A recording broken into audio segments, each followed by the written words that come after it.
Okay friends, இன்றைக்கி நம்ம பிட்லாண்ட்ஸ் எக்ஸ்சேஞ்சில் எப்படி சைன் அப் பண்ணுறதுன்னு பார்க்கலாம்.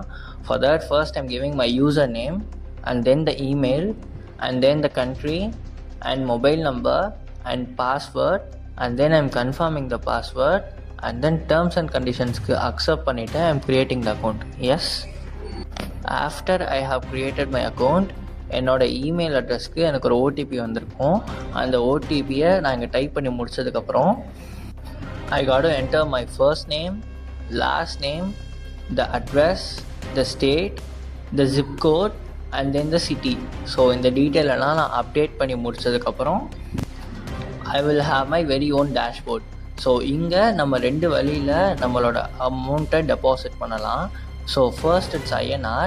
ஸோ அதுக்கு ஃபர்ஸ்ட் என்னோடய அமௌண்ட் மினிமம் 1000 இருக்கணும், நான் டெபாசிட் பண்ண போகிற அமௌண்ட்.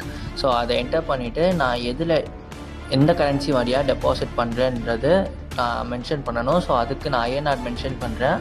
மென்ஷன் பண்ணிவிட்டு டெபாசிட் அந்த பட்டனை கிளிக் பண்ணதுக்கப்புறம் உங்களுக்கு செலக்ட் பேமெண்ட் கேட்வே இருக்கும். ஸோ அதில் பேங்க் டெபாசிட் வழியாக தான் நம்ம INR சென்ட் பண்ண போகிறோம். ஸோ பேங்க் டெபாசிட் கிளிக் பண்ணிவிட்டு நான் சப்மிட் கொடுத்ததுக்கப்புறம் எனக்கு எங்கள் அக்கௌண்ட் நம்பர் காமிக்கும் and then IFSC code of the bank I'm gonna deposit.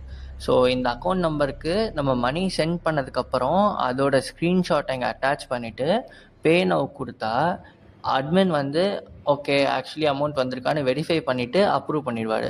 So அது வழியாக நம்ம 1000 rupees minimum deposit we can deposit in Bitlands exchange.